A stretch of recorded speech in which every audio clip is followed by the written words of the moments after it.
कुरान के अल्फाज देखो, वक़ाल रब्बुकुम उदऊनी अस्तजिब लकुम। अल्लाह कहते हैं कि मुझसे दुआ मांगो, मैं तुम्हारी दुआ को कबूल करूँगा। ठीक है भाई, ये ऑप्शन है ना। आप बताओ जब कोई गवर्नमेंट किसी को कोई ऑप्शन देती है या कोई बेनिफिट्स देती है तो गन पॉइंट पे थोड़ी देती है? भाई गवर्नमेंट ने ये कहा कि कर्ज़ा मिलेगा बग़ैर सूद के, गरीब लोगों को चाहिए अपना मकान बनाए, ये कहेगी ना गवर्नमेंट, आके धमकी तो नहीं देगी जिसने कर्ज़ा नहीं लिया ना हमसे मकान बनाने के लिए उसको शूट कर दिया जाएगा, ऐसी धमकी देगी कभी? तो यूं ही कर दो अगर मुंह से नहीं निकल रहा कुछ है। धमकियां दे के कभी किसी को कोई सहूलत दी जाती है? हाँ, देहाती माएँ करती हैं ऐसा। वो एक आदमी ने प्रैंक बनाया कि अंग्रेज़ों की माएँ और पाकिस्तानियों की माएँ में क्या फ़र्क है, बड़ा ज़बरदस्त था। अंग्रेज़ की माँ खाना ला के रख देगी, खाना है खा, नहीं तो यहाँ से दफ़ा हो जा ठीक है ना। पाकिस्तानी और देहाती माँ क्या करेगी, वो मेरा बेटा खा ले, ये मैंने तेरे लिए पकाई है बिरयानी, मैंने तेरे लिए ये पकाया है, पहले मिन्नतें करेगी, बच्चा नहीं खाएगा तो धमकियाँ देने पे आ जाएगी उसको, खा वरना मैं थप्पड़ मारूंगी तेरे की, बेगैरत तूने बनवाया क्यों मुझसे, ये मुझे पता नहीं है ये। तो नॉर्मली ऐसा होता नहीं है कि आप किसी को कोई नेमत दे रहे हो और साथ में बंदूक निकाल के बोलो कि ये लो। किसी को आपने हदिया दिया, 100 रुपये, 1000 रुपये, 500 रुपये आपने किसी को दिए, या आपकी खिदमत में, वो कह रहा है यार मैं तो अभी ज़रूरत नहीं है आपका, बड़ी नवाजिश, आप बंदूक निकाल ले, तो ये हदिया रहेगा? ये हदिया थोड़ी रहेगा।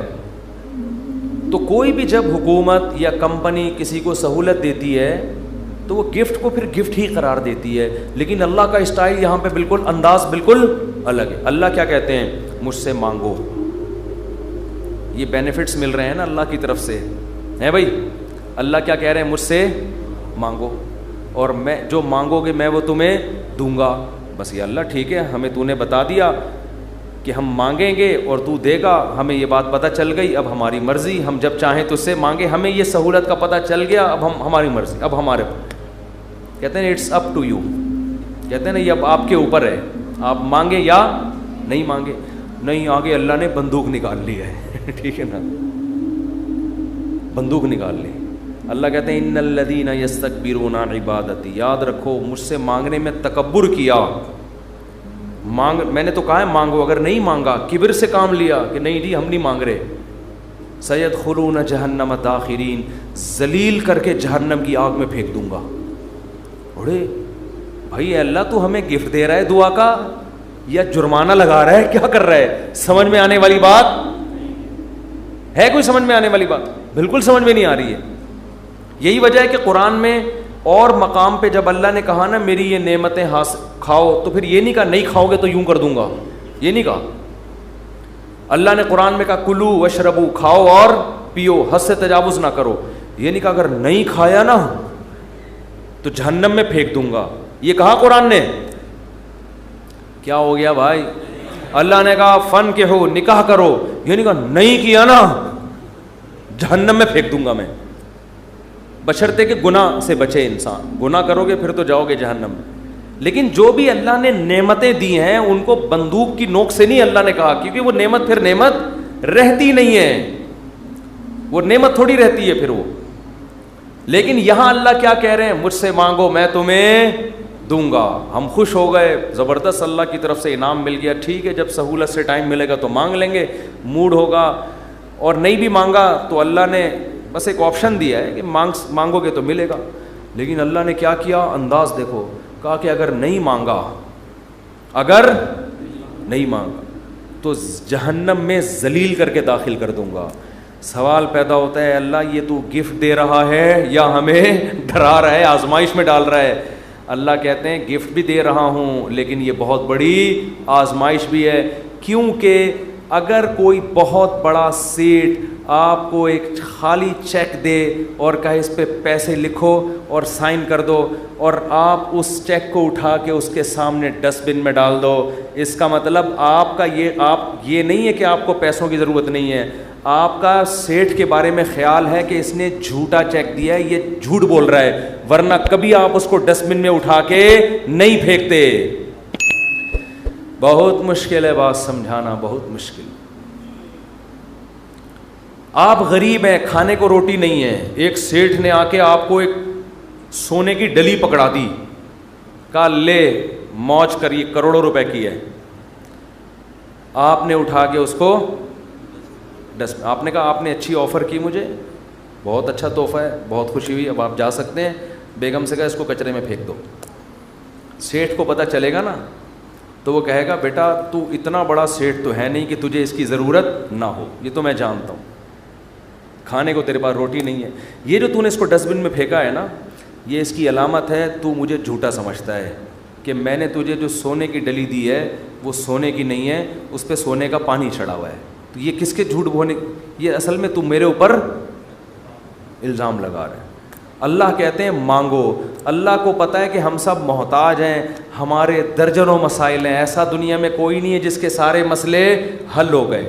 मसला हल होता है तो 20 मसले पैदा करके हल होता है वो।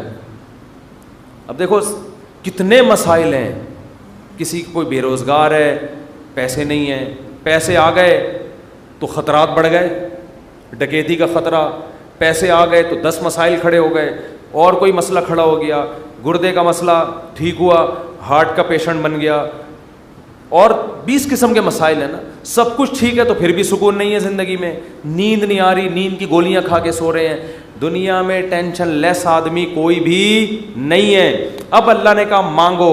अब हमें अल्लाह ने ब्लैंक चेक दे दिया है कि जो लिखोगे मैं दे दूंगा तुम्हें। आपने अल्लाह की इस ऑप्शन को, अल्लाह की इस नेमत को उठा के डस्टबिन में फेंक दिया। आप हर एक के दर पे जाके अपनी हाजतें बयान करते हो, कभी थाने में पहुंचे हुए होते हो, कभी डीसी ऑफिस पहुंचे हुए होते हो, कभी डीएसपी के पास पहुंचे हुए होते हो, कभी वज़ीर आज़म से रब्ते की कोशिश में, कभी मस्जिद के इमाम से आके कह रहे होते चुड़ैल आ गई है, कोई दम दरूद करके उसको भगा दो घर से। 10 किस्म के, लेकिन अल्लाह का दरवाज़ा खटखटाने के लिए तैयार नहीं हो तो ये इसकी अलामत नहीं है कि आपके मसाइल हल हो गए, ये इसकी अलामत है कि आपने अल्लाह की ऑफ़र को हल्का समझा है, अल्लाह को माज़ अल्लाह आपने झूठा समझा है, अल्लाह को माज़ अल्लाह आपने उसका बयान को सियासी बयान समझा है। लेकिन जो ईमान वाले लोग हैं वो अल्लाह की इस ऑफ़र से फ़ायदा उठाते हैं। किताबों में लिखा है कि याकूब अलैहिस्सलाम के बेटे जब उनसे बिछड़े थे, इतनी अल्लाह से दुआएं मांगी कि उनके घुटने सजदे में गिर गिर के दुआएं मांग मांग के उनके घुटनों और बाजुओं पे निशान पड़ गए थे। वो अंबिया बहुत दुआएं मांगते हैं, हर बात में दुआ, हर बात में दुआ। कुरान कहता है मुजाहिदीन जो मैदान जंग में लड़ाई के लिए उतरते हैं वो क्या दुआ मांगते थे? रब्बना अफ़रिग़ अलैना सब्रन व सब्बित अक़दामना, ऐ अल्लाह हमारे ऊपर सब्र को उंडेल दे, हमारे कदमों को मजबूती से जमा दे और हमें इन दुश्मनों पर फतह दे। तमाम असबाब वसाइल के साथ उतरे मगर दुआएं किससे मांग रहे हैं? अल्लाह से। बदर में देखो अल्लाह ने हमारे नबी से वादा किया था मदद करूंगा, लेकिन सहाबा कहते हैं नबी पूरी रात मुसल्ले पे सजदे में रोते रहे हैं, अल्लाह से मदद की दुआएं मांगते रहे हैं। हालांकि अल्लाह ने तो मदद का वादा किया है, फिर भी मांग रहे हैं, ऐ अल्लाह अगर ये 313 शहीद हो गए तो तेरी दुनिया में इबादत करने वाला कोई भी नहीं होगा। अल्लाह को वास्ते भी दे रहे हैं। जहां पैगंबरों के साथ कोई ज़करिया अलैहिस्सलाम की औलाद नहीं, अल्लाह से औलाद मांग रहे, पूरी जिंदगी इसी में गुजर गई, बुढ़ापे में जाके औलाद मिली है। तो सारे पैगंबरों का अल्लाह ने यही तस्करा किया, हर बात में दुआ। सुलेमान अलैहिस्सलाम जो हाजत पूरी हो रही है फौरन क्या कर रहे हैं? अल्लाह से दुआ। अय्यूब अलैहिस्सलाम परेशानियों में, ज़िंदगी टेंशनों में, बीमारियों में, कुरान कहता है अल्लाह से हाथ उठा के दुआएं मांगते थे। अन्नी मस्सनी अद्दुर, ए अल्लाह बहुत परेशानी में हूँ, अंत अरहमुर राहिमीन, तू सबसे ज़्यादा रहम करने वाला। पैगंबरों को इससे गरज नहीं होता, इससे गरज नहीं होती कि दुआ कबूल हो रही है या नहीं हो रही, वो कहते हम मांगते रहें बस, हमारा काम क्या है। और याद रखो जब कबूल ना हो रही हो ना फिर मांगने का मज़ा है। मज़ा कब है? आपके कैसी उल्टी उल्टी बातें करने के लिए मुस्ताफ ने बुलाया हुआ है। कबूल ना हो रही हो ना तो फिर है मांगना, तभी तो ये इसकी अलामत है कि आपका अल्लाह पे ईमान है और वही कबूल होती है। बाज़ दफ़ा अल्लाह, आप अल्लाह से जो चीज़ मांगते हैं अल्लाह वो नहीं देता, उसका ऑल्टरनेट दे देता है। एक साहब का फ़ोन आया, मुझे किसी से इश्क हुआ है और मैं दुआएं मांग मांग के थक गया, फिर भी नहीं हो रही शादी। आजकल तो लड़कों के यही मसाइल हैं, मांग मांग के दुआएं थक गया। तो आप कहते हैं दुआएं कबूल होती हैं, मैं तो फिर इस पर और तड़का लगा देता हूँ।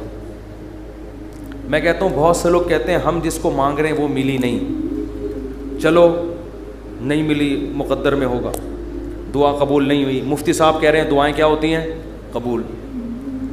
लेकिन उसकी कहीं और शादी की खबर हमें मिल रही है, तो अल्लाह अगर दुआ कबूल नहीं करता तो कम से कम ऐसा तो ना करे ना कि उसकी कहीं शादी हो रही है और हमें इत्तला मिल रही है। खुशी खुशी लोग बता रहे हैं तुम्हें पता है उसकी शादी हो गई, चलो यहाँ तक भी बात समझ में आती है।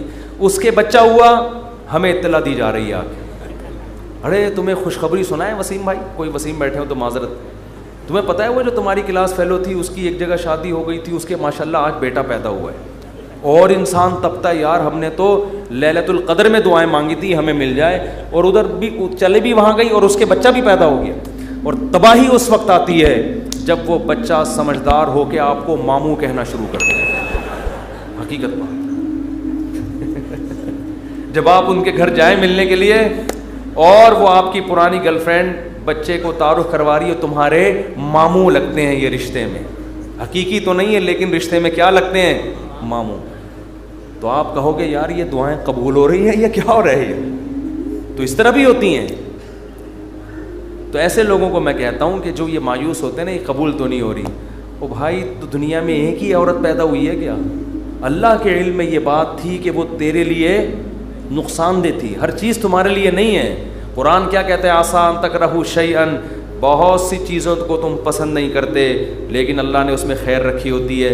बहुत सी चीज़ों को तुम पसंद करते हो, अल्लाह ने उसमें तुम्हारे लिए खैर नहीं रखी होती। वल्लाहु यालम, अल्लाह कहते हैं मुझे पता है, व अंतुम ला तालमून, तुम जाहिल हो, तुम नहीं जानते। अल्लाह से आगे निकलने की कोशिश मत करो।